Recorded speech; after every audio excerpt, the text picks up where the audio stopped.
Did you know that on December 12, 2024, Apple's market value soared past $3.1 trillion?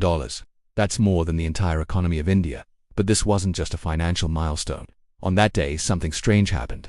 Apple stores worldwide saw customers gathering in prayer circles. Some were even tattooing the Apple logo on their bodies. Others were confessing their technological sins for ever considering a Samsung. This isn't just brand loyalty. This is the result of a religious-like cult programming that has captivated 1.8 billion people globally. Steve Jobs may have passed away in 2011, but his empire of psychological manipulation reached its peak in 2024. Apple now pulls in $89 billion annually from customers who defend the company with a religious fervor, all while paying premium prices for products that cost 40% less to make than their competitors.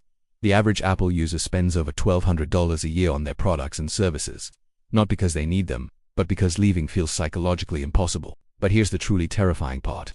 Apple's methods are now the blueprint for every major corporation, political movement, and social media platform. The minds of your children are being rewired using the exact same psychological techniques that created 1.8 billion Apple devotees. And in the next 18 months, this programming could determine everything from election outcomes to the start of World War III. This is the corporate cult domination pattern, perfected by Steve Jobs, and we are just 18 months away from its final, irreversible stage, where democratic society as we know it could become impossible. Let's break down stage 1, the prophet programming. Every corporate cult starts with a charismatic leader, a prophet who makes followers believe they hold special knowledge that will change the world. Steve Jobs wasn't just selling computers, he was selling salvation through technology. It all started with a garage deception. In 1976, Jobs and Wozniak didn't start Apple in a garage out of necessity. They had plenty of funding and corporate connections. The garage story was a deliberately crafted myth, a psychological tool to make Apple seem like a grassroots rebellion, not another corporation. This fake origin story became the template for modern tech mythology. Think about it. Zuckerberg's dorm room, Bezos's garage, Musk's couchsurfing. These are all carefully constructed narratives designed to make you feel like you're backing an underdog, not a predatory giant. Here's a quick check for you. If you find yourself defending a tech company as different or revolutionary, you've likely been programmed by this stage 1 mythology. How do you feel when someone criticizes a company you use? If it feels like a personal attack, that's a sign of cult programming. Jobs pioneered what we call prophet positioning. He presented himself as a visionary, the only one with true insight into our technological future. His product launches weren't just announcements, they were sacred ceremonies, starting with the legendary 1984 Macintosh Super Bowl ad. These events had dramatic lighting, reverent audiences, and revelation moments when products were unveiled like holy relics. He also cultivated a mythology of impossible standards. Did you know Jobs demanded 67 different prototypes for the internal screws of the original iPhone? Screws that customers would never even see. This created legends of invisible perfectionism, making Apple products seem touched by divine inspiration. And of course, every hero needs a villain. For Apple, IBM was Big Brother, Microsoft was the evil empire, and Android was fragmented chaos. Every product launched needed an enemy that only Apple could defeat. This exact template is now used by everyone. Tesla battles traditional automakers, Netflix fights cable companies, and political campaigns target the establishment elite. This all ties into Jobs' most famous ability, the reality distortion field. This was systematic mind control. In staff meetings, he used psychological techniques to make people ignore obvious facts and accept his preferred narrative. He presented Apple's version of technology as the only valid path, dismissing superior alternatives as doomed or missing the point. When Apple products had clear flaws, he reframed problems as features. Remember the iPhone antenna issues? Suddenly, it was you're holding it wrong. Limited functionality became elegant simplicity. This is the completion of stage 1 followers, are programmed to accept their leader's reality over what they can see with their own eyes. Next, we'll dive into stage 2, addiction architecture, where dependency is systematically engineered into the products you use every day. Let's talk about the iMac. When it launched in 1998, it wasn't just a new computer. It was one of the first mass-market devices engineered to forge an emotional bond between a human and a machine. Think about its design. The translucent case created a kind of false intimacy.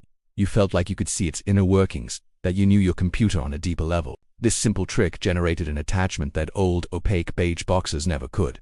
Then there were the colors. Offering 5 different options wasn't just about aesthetics. It was about identity. You weren't just buying a computer, you were declaring a personality trait, joining a tribe. Its rounded, friendly shape, almost like a face, triggered our natural nurturing responses, where we're being conditioned to feel affection for it, like a pet. Today this emotional bonding is standard. Your phone, your car, your smart speaker, they're all designed to pull at those same heartstrings, making you feel a parental or even romantic attachment. Next came the iPod in 2001, and with it, a new level of identity control. Those iconic white earbuds were a masterstroke. They made iPod users instantly recognizable, creating a visible in-group. It was a badge of honor and a walking advertisement all in one. But the real trap was iTunes. It created one of the first major digital lock-in systems. Your entire music library, your carefully curated identity, was held hostage in Apple's ecosystem. Switching to another brand meant losing a part of yourself. This led to a phenomenon where users reported feeling incomplete without their iPod, like a phantom limb.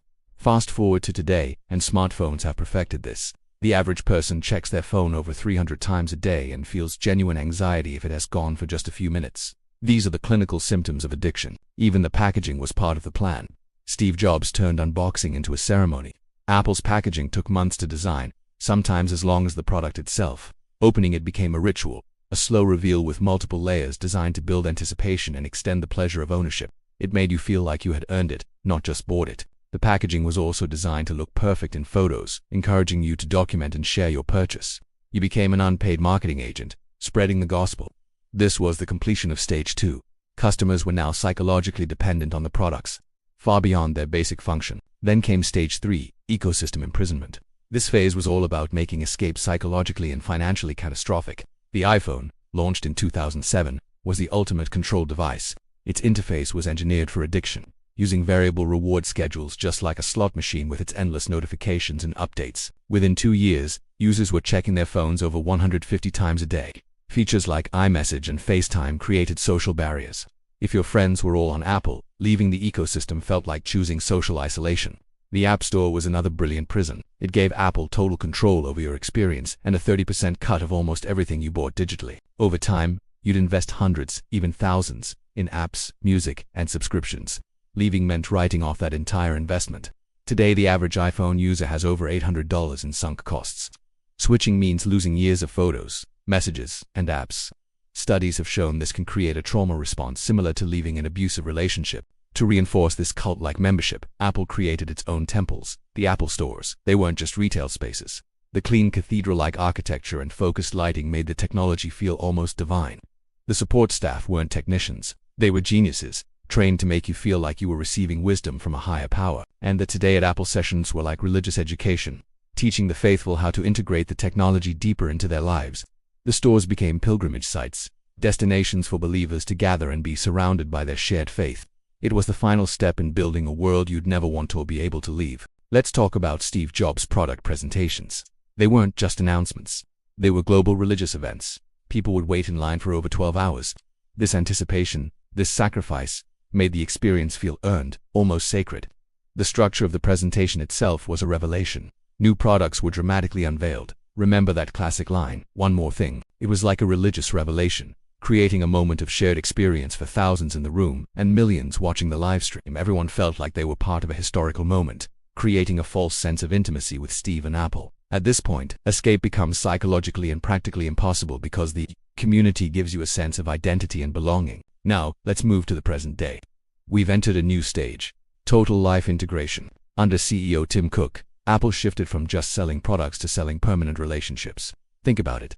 The Apple Card creates financial dependency. Leaving Apple could actually damage your personal credit and daily spending habits. The Apple Watch and Health app hold your medical data hostage. Switching platforms suddenly feels like a risk to your personal health and family plans. They create household-wide dependencies. If one person wants to switch, it affects the entire family's ecosystem. Then there's the psychology of subscriptions. Those monthly payments for iCloud, Apple Music, and other services create a sunk cost fallacy. Canceling feels like admitting you've wasted money. Today, Apple extracts nearly $90 billion a year from these services. It's like a modern-day tithe from devoted members. By 2024, Apple had achieved total life control. Your morning routine probably starts with an iPhone alarm, an Apple Watch tracking your fitness, and AirPods for music. That's how 1.8 billion days start globally. At work, MacBooks and iPhones are essential tools for a huge percentage of professionals, making Apple addiction practically a job requirement. Your social life is controlled too. iMessage, FaceTime, and AirDrop exclusivity means non-Apple users can be left out of group chats and social activities. Even your money is involved. Apple Pay processes billions of dollars weekly, making Apple a necessary middleman for basic commerce. Here's a personal risk assessment for you. Count your daily Apple interactions. If you touch an Apple device more than 50 times a day, you're deeply integrated. If switching feels impossible, then the programming is complete. But the biggest issue is that this isn't just about Apple anymore. This crisis has replicated. Every major corporation is using Apple's methods. Look at Tesla and its messianic leader worship, product launch ceremonies, and customer evangelism. Look at Amazon's Prime membership dependency and marketplace monopoly. It's the ecosystem imprisonment strategy perfected. Netflix uses binge-watching addiction, exclusive content to create tribes, and algorithms to control your behavior. This has even seeped into politics. Movements on both sides now use Apple's community building and identity integration techniques to create voter cults that go beyond simple policy preferences. Social media platforms like Facebook, Instagram, and TikTok have perfected this psychological manipulation and applied it to how we consume information and seek social validation. We are now facing a critical window.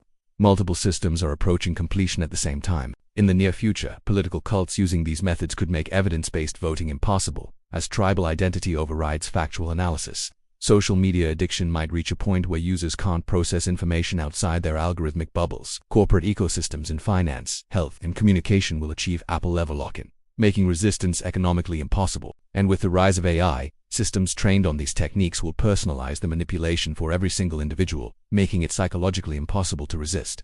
Have you ever wondered why it's so hard to switch away from Apple? It's not just about the products, it's a system of psychological control, and we're approaching a critical 18-month window where breaking free might become nearly impossible. Let's break down what's happening and what you can do about it. First, understand Apple's strategy isn't just about selling phones, it's about programming. They've created what many are calling the most successful psychological control system in history. It affects 1.8 billion people, extracting nearly $90 billion in annual revenue from its members. The average user interacts with their device 344 times a day, through interfaces designed for addiction. This creates an artificial tribe that can feel stronger than family or community bonds, replacing critical thinking with tribal loyalty. Consider the individual impact. The average Apple user spends over $1,200 a year, dedicating more than 6 hours daily to their devices. A staggering 67% of their social life happens on Apple platforms. Thinking of switching, not just facing a financial loss of hundreds of dollars, but also the loss of years of photos and messages, and the very real fear of social isolation. Psychologically, many users defend Apple against any criticism, feel genuine anxiety without their devices, and even describe a broken phone as a personal trauma. The societal impact is just as profound. A study showed 34% of Americans feel a stronger emotional bond to their Apple devices than to most family members. 67% of iPhone users have never even seriously considered another platform. And a jaw-dropping 89% of Apple users report feeling different and superior to others, often dismissing criticism as jealousy. But this isn't just about Apple anymore. Their success created a template, a cult programming model now used by countless other tech giants, consumer brands, and even political and social movements. Today, nearly 90% of Americans encounter this type of psychological manipulation over a dozen times a day from multiple sources. Now, we face a critical 18-month timeline. By mid-2025, Apple Intelligence will personalize this manipulation for every user's unique psychological profile. By the end of 2025, the Vision Pro will add spatial computing addiction to the mix. And by mid-2026, the full ecosystem integration could make switching psychologically impossible for 95% of users. This isn't just a tech issue, it's a threat to a free society. When the vast majority of citizens are programmed by corporate cults that prioritize loyalty over facts, democratic debate becomes impossible.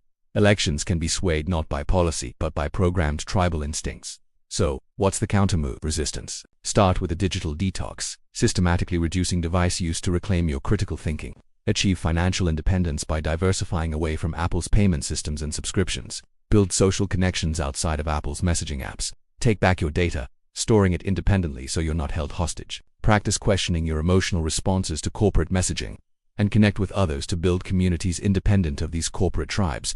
Steve Jobs didn't just build a company, he created a blueprint for controlling human psychology. The next 18 months are crucial. We can either reassert control over our technology, or be controlled by it. The choice is to break free from this programming now, or risk living as a psychological captive to companies that see you as data and dollars, not as a person. This might be our last real chance to choose.